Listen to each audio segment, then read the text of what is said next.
Before we get into the video, could everyone please subscribe to my channel? Thank you so much.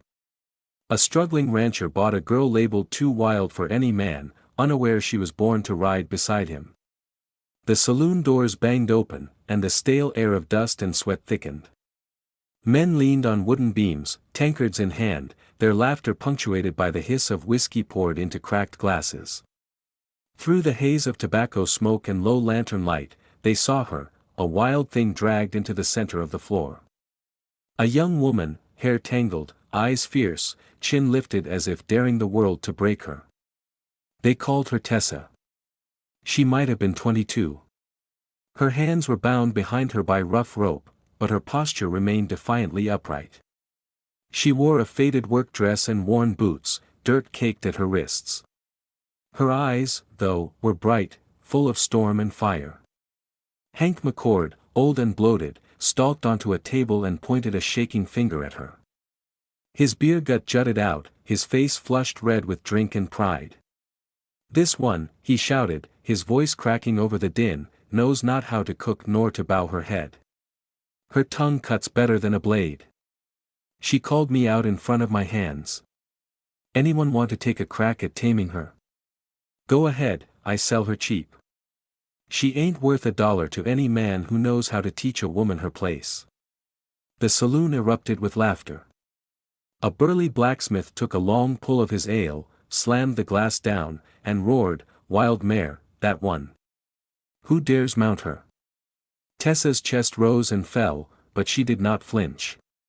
She stared at Hank, and her voice rang out, steady and clear, "You're the one who can't teach anybody anything, least of all yourself." The words hit like a whip. Hank stared, fuming. He leapt from the table before anyone could stop him and delivered a savage slap. Tessa, caught off balance, hit the ground hard. Dust spun around her like taunting spirits. Blood welled at her lip, yet she did not cry. She pressed one hand into the splintered floorboards and rose, brushing the dirt and blood from her mouth with the cuff of her sleeve. The room quieted, but not in respect, it fell silent in anticipation. In a shadowed corner stood Bo Dillon. He was tall, his shoulders broad and still, despite the makeshift cast wrapped around his right leg. A carved walking cane rested against the bench at his feet. When he rose, the room shifted. Men straightened, whiskey glasses halted halfway to their lips. He moved quietly, like a rock rolling into place, and stopped so close they felt the shine of his eyes and the set of his jaw. "How much?" he asked, his voice low and even. Every eye turned to Hank.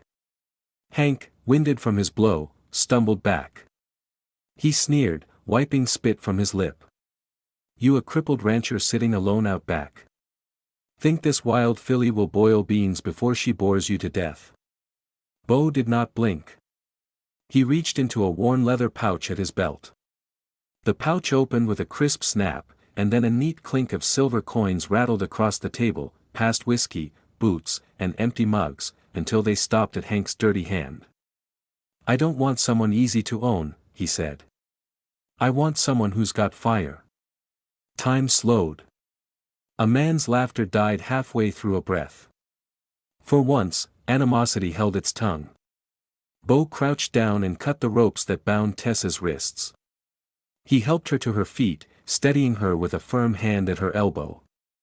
They stood facing each other in the center of the saloon. She didn't smile, she didn't look grateful, but her eyes glowed with something like recognition.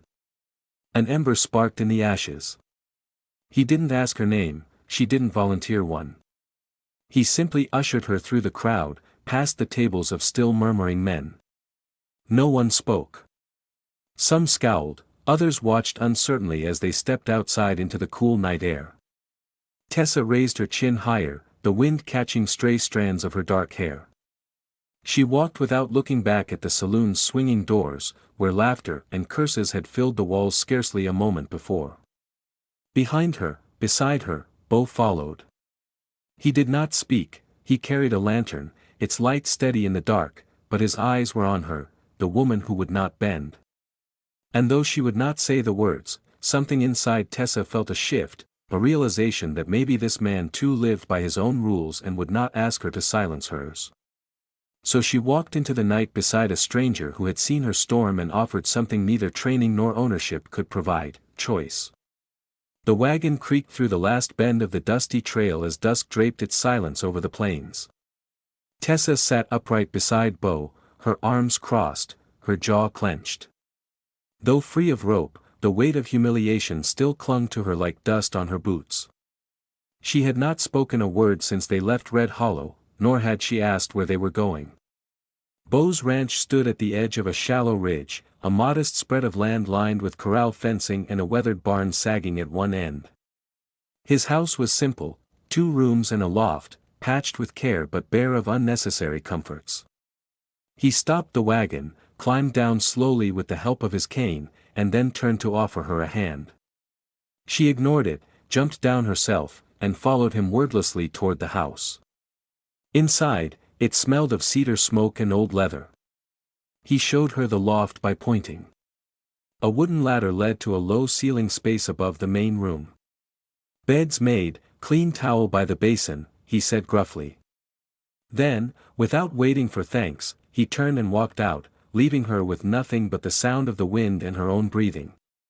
That night, Tessa did not cry. She lay on the stiff mattress, staring at the rafters, listening to the horses shifting in the barn. She was used to strange roofs, cold floors, men with rough hands and cruel words. This one was different, too quiet, too clean, suspicious. At dawn, before the sun broke, she was up. She drew water from the pump, stoked the stove, and began sweeping the front porch. No one told her to, she just knew better than to leave things undone in someone else's house. By the time Bo opened the door, limping toward her. The barn. She had already started boiling water for coffee and was scrubbing a saddle near the fence. He paused, taking in the sight, then stepped over and dropped something on the porch rail, a pair of soft, worn leather gloves, small enough for her hands. "Do not act like you're hiding a crime," he said, not unkindly. "Work like you belong here." Tessa took the gloves. She said nothing, but something in her eyes shifted, a tiny crack in the walls she had built so carefully. That afternoon, as she chopped wood by the shed, she caught him watching her, not judging, just watching. Her swing was practiced, she had done harder work, dirtier work. Chopping wood was almost a kindness. Bo returned to his chair by the fire, his cane leaning against the hearth. She brought him coffee. He looked up, surprised. When he asked, she shrugged. "You paid for me." His jaw tightened. "I paid to get you away from McCord, not to own you." Same thing to most folks. Not to me. Silence filled the room again, but it was no longer the cold kind. That night, Tessa lay in the loft, listening again, not for danger, just for him, the sound of Bo shifting below, the groan of the fire settling, the quiet hush of wind outside. She did not trust him, not yet, but she no longer feared him. And for a girl who had spent her life fighting for every inch of breath and space, that was a beginning. The wind swept steady over the ridge that framed the ranch, sending dry sagebrush whispering along the fence lines. Tessa rode the property each morning now, her hair tucked beneath Bo's old trail hat, her boots dusty, her frame straight in the saddle like she had been born on horseback. She moved with purpose, checking fence posts, tossing feed, her voice calm and low as she herded cattle into the lower field. Bo watched from the porch, cane across his lap, saying little but noticing everything. Late one afternoon, just as the sun began to dip behind the hill, Bo limped toward the barn with a bucket in one hand and a halter in the other. Tessa was brushing down one of the younger horses when she heard the thud, a sharp sound of flesh against earth. She turned. Bo lay awkwardly near the trough, cursing under his breath, his cane several feet away. She ran to him, already crouching. "Do not move," he grunted. "I am not going anywhere without waiting for permission." She slipped her arm behind his back, another around his waist. "Come on," she muttered, lifting. "You are heavier than you look." "I look heavy," he rasped, but let her help.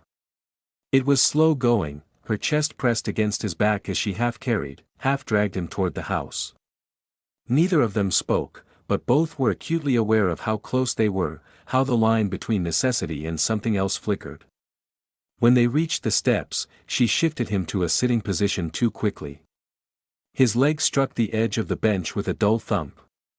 He winced, gritted his teeth. "Sorry," she said, eyes flicking up then quickly away. "Not broken," he replied, voice tight. "Just bruised pride." She turned and walked into the house, not waiting for more. Behind her, Bo watched the sway of her shoulders and the way the evening light caught in her hair. He chuckled to himself, a small surprised sound. Cute, he thought. The word had never once come to mind about Tessa until now. The next morning, she found a note beside her plate, "Tessa, feed bins low. Check north fence." Her name, not girl, not you, just Tessa. She touched the paper once with her fingers before tucking it into her apron. That night, after the chores were done and the lantern glowed low, she sat across from Bo by the fire. He poured her a tin cup of coffee. Neither of them spoke for a while, then quietly, as if measuring each word, she said, "My parents were killed when I was 8. I saw it happen." Bo looked at her, said nothing. "They were settlers," she continued, "too proud, too trusting. One night, men came, said they wanted water. My father let them in." Her voice didn't crack, it was steady, hard-earned. "I watched from under the floorboards. They burned the house, took what they wanted. I was found days later by a stable hand from another ranch. Thought I was a boy at first. Didn't matter, they put me to work, hard work, blood work, the kind that makes you forget your own name." The fire snapped. She looked up, her eyes were dry, fierce. "I stopped crying that year. Decided if no one was going to protect me, I would have to become the kind of girl no one could break." Bo's eyes met hers, deep, still, but not cold. He did not offer comfort, he did not pity her. Instead, he simply nodded, and for Tessa, that was more than enough. The last traces of winter clung to the northern hills, but the ground near the porch had begun to soften. A hush hung in the morning air, filled with the scent of thawed earth and wood smoke. Tessa knelt beneath the steps of the front porch, sleeves rolled up, fingers digging into the cold soil. She moved with a kind of quiet reverence, planting small roots and seeds with the care of someone rebuilding something invisible. Bo came around the corner with a bale of hay over one shoulder. He paused mid-step when he saw her. "You planting potatoes down there?" he asked, voice light with surprise. Tessa glanced up, her hair falling out of its tie, a smudge of dirt across her cheek. "Nope," she said. "Just a few flowers, forget-me-nots, lavender, daisies, if they take." Bo raised a brow. "I figured you only grew things that filled a belly." Tessa smiled, small but real. "Flowers grow on stone if they get enough water. I do not need much, just a patch of dirt that ain't trying to spit me out." Bo stood still, watching her. There was something in her voice, not bitterness, not hope exactly, something quiet and persistent, like the flowers themselves. "My mother," Tessa went on, brushing dirt from her palms, "she loved planting. She said, every flower is a letter from the earth. After she died and I got taken, I never had ground of my own again. Never stayed long enough to grow anything." She pressed her hands against her knees and stood. Now I guess Bo said nothing. He gave a slow nod, then turned back toward the house. Later that evening, when Tessa came in from watering the roses, she found a small bundle wrapped in a linen napkin placed in the center of the table. She opened it carefully. Inside was an old paper envelope, faded and yellowed with time. The writing had blurred, but the word "seeds" was still legible. She looked up as Bo walked in, setting his hat on the hook. "These yours?" she asked. "They were my mother's," he said simply. "She saved seeds every spring. He said one day she would plant them when the house was right." Tessa's fingers curled around the fragile packet. Why give them to me? Bo looked at her with that still unreadable gaze she had come to know. Because maybe the house is finally right, or maybe it just needed someone who knew what flowers were worth. She did not reply, only pressed the bundle gently against her chest. That night, neither of them spoke more of it, but something soft had settled between them, a warmth that was not from the fire, a kind of wordless promise in a place where nothing had grown before. Something had begun to bloom. The wind came up from the south that morning, carrying the smell of sagebrush and the sharp tang of dust. Bo was chopping wood near the barn when he spotted the figure riding up the main path, a man in a gray suit too fine for the hills, his black boots polished, face clean-shaven beneath a bowler hat. The man dismounted like he owned the land and walked straight toward the porch, a satchel in hand. Bo wiped his brow, set down the axe, and limped toward the house. "You Bo Dillon?" the man called. Bo nodded, grip tightening on his cane. "Who's asking?" The man flashed a smile that never reached his eyes. "Thomas Whitfield. I'm with the First Land and Title Bank out of Cheyenne. Just here to verify some land holdings, routine check." Tessa stepped out onto the porch, drying her hands with a cloth. She stayed silent, watching as Whitfield continued, pulling out a folded document. "Our records show some inconsistencies in your deed. Might just be clerical, but I'll need to see the original." Bo's jaw worked.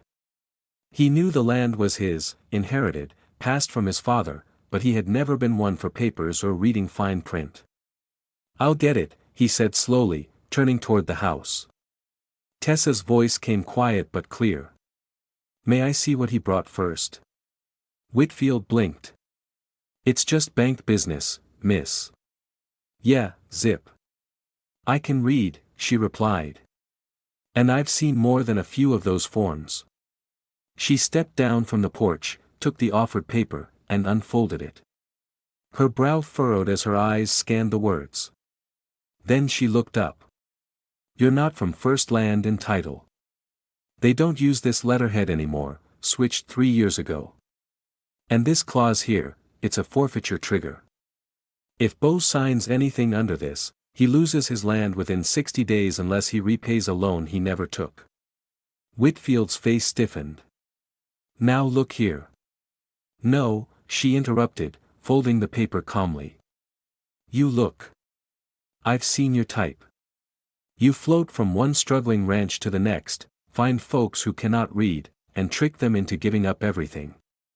Not today." She handed the paper back, firm and steady. "You can ride on, and I'd suggest you do it fast." Whitfield glared between them, then gathered his satchel with a scoff. "Fine, but when this place folds, and it will, do not say no one tried to help." He turned on his heel and rode off, kicking up dust behind him. Bo watched him go, then looked at Tessa. "How did you know all that?" "I used to work at a ranch that lost everything because of men like him," she said softly. "I was just a girl, but I never forgot the words they used." Bo nodded slowly. "You're sharper than most men in suits I've met." Tessa shrugged, wiping her hands on her apron. "Funny, folks used to say I was too wild to teach, too mouthy to learn." He looked at her a long moment, something deep flickering behind his eyes. Then, quiet as the breeze, he said, "Then they were fools." For a moment, neither spoke.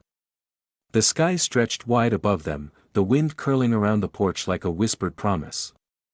Inside the house, the kettle began to whistle. Tessa turned to go, her steps easy.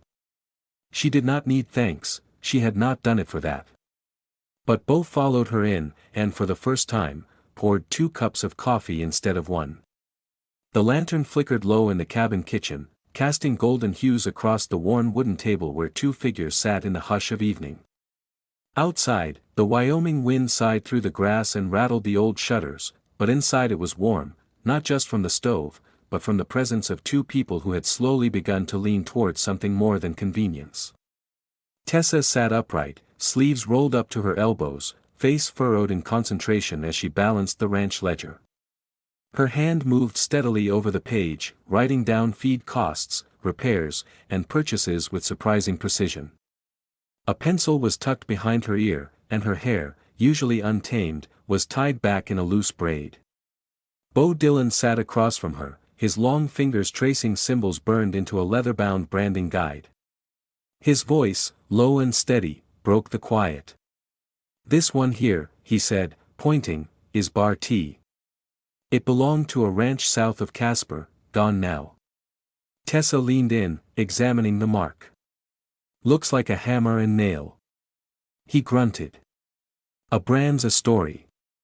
Every one of these has a past, some good, some full of ghosts." She glanced up. "And what's yours say?" He held her gaze a moment too long, then looked back down. "Mine says Dillon, built by my father's hands, burned by mine, rebuilt slow." She didn't press further, instead, she turned a page in the ledger. "You're 6 sacks short of grain for next month. You'll need to reorder." He looked at her, faintly amused. "You sound like a banker." "Maybe in another life," she murmured, "one where I had shoes that matched and someone read me bedtime stories." Bo's expression shifted, softened. "You're sharp with numbers, not something most folks ever appreciated." She said dryly, "I once told a man his cattle count was wrong. He called me uppity. And threw me out without pay. Then he was a fool." She blinked, surprised by the bluntness. Bo leaned forward, elbows on the table. "I've had more help from you in 2 months than from 3 hired hands last year. You fix fences, break horses, and keep this place from falling apart, and you do it without ever asking what's in it for you." She looked down, her fingers stilling over the ledger. "I never ask because I never expect anything to last. I always thought if I learned enough, worked hard enough, someone might finally let me stay. But they never did. They always said I was too loud, too wild, too much." Bo's eyes locked on hers, serious and steady. "You're not too much. You're just more than they could handle." A silence stretched between them, not awkward but weighty with meaning. Then he spoke again, quieter this time. "Maybe people like you aren't meant to be kept. Maybe they're meant to be chosen." She looked up slowly, her expression unreadable. "Chosen?" He nodded once. "By someone who sees all of you, not just the pieces they want." Her voice caught a little when she asked, "Is that what you see?" He held her gaze. "I see someone who was born for more than what the world gave her." A blush rose to her cheeks, and she looked away, unsure what to say. After a beat, he added with a small, tentative smile, "Do you mind if I call you Tess?" She turned back to him. "Tess. It's shorter," he said, shrugging slightly. "Softer maybe, and I figured you deserved something gentle for once." She laughed softly, a surprised, quiet sound. "No one's ever shortened my name before. Usually, they just shout it." "Well," he said, smiling, "I ain't shouting." She paused, searching his face, then nodded. "All right, Ted." He tapped the ledger lightly. "You missed a number on that last row." She rolled her eyes and leaned back over the book, the blush still faint on her cheeks. "I did not." "You did," he said, still grinning. They sat like that a while longer, the fire crackling, the prairie wind moaning in the distance. Two people who had never been taught how to belong, slowly beginning to find a way. And as she corrected the line in the ledger, Bo sat quietly watching her, thinking that sometimes the strongest people were the ones who had learned to walk through the fire and still found the strength to grow wildflowers from the ashes. The morning was gray, the kind of quiet that sits heavy before a storm. Dew clung to the grass like tiny pearls, and the breeze was soft but restless. Tessa walked slowly across the pasture, a satchel slung over her shoulder, boots damp from the morning mist. Behind her, the ranch lay still, chimney smoking faintly, windmill creaking in the distance. She had left a note on the kitchen table, folded neatly beside Bo's coffee mug. For words written in her small, straight script, thank you for letting me survive. No tear stains, no goodbyes, just the sort of message left by someone who never expected more than a warm place and time to catch her breath. Tessa did not cry as she walked. Her eyes were dry, her breath even, but each step felt heavier than the last. Because even though she told herself it was time to go, that she had earned her keep and nothing more, her heart had begun to root itself in the dirt she once thought too hard to call home. She reached a shallow creek at the base of the ridge, water glinting like glass over the stones. She sat on a flat rock, unslung her satchel, and stared down into the moving current. No sound but birdsong and her own heartbeat. Then hooves. She heard them before she saw him. Beau's horse slowed on the ridge above. His silhouette against the pale sky was unmistakable, tall, broad-shouldered, one knee still stiff in the saddle. He dismounted slowly, wincing slightly as his boot hit the ground. For a long second, he just stood there. Then he walked down to her. Tessa stayed seated, arms folded over her knees, not turning. When he was close enough to see the crease between her brows, he said softly, "You left before breakfast." She didn't answer. He looked around at the satchel, the empty space beside her, the raw silence hanging in the air. Then he asked, "You think I hired you to muck stalls?" That made her look up. "I don't think anyone hires someone like me for anything else," she replied. "I was trouble when I came, a burden when I stayed. I just thought maybe it was time to stop pretending." Pretending what? This was ever meant to last. Her voice cracked a little, and she bit her lip. Beau stepped closer. From his coat pocket, he pulled a faded cloth, worn but still folded neatly. He held it out. Tessa blinked. "What's that?" "You left it behind the first day," he said. "Found it under the stairs. Could have tossed it, but I kept it." "Why?" "Because I figured someday," he said, voice low and steady, "I'd need something to remind you that you belonged here." She stared at the cloth. It was her mother's handkerchief, stitched with tiny blue flowers, something she had carried through every place, every beating, every hard morning. Something she thought lost. Her lips trembled.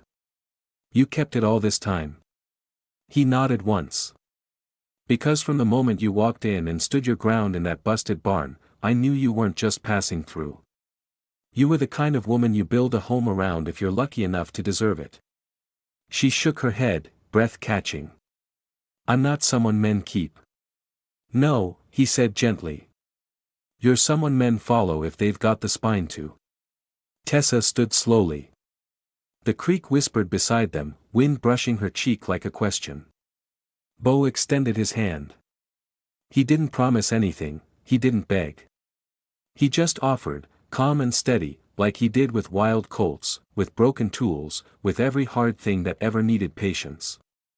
Tessa looked down at his calloused fingers, then up into his face, and slowly, wordlessly, she placed her hand in his. Her fingers were rough, so were his, but together they fit. He squeezed once, not to hold, not to trap, just to say he was here.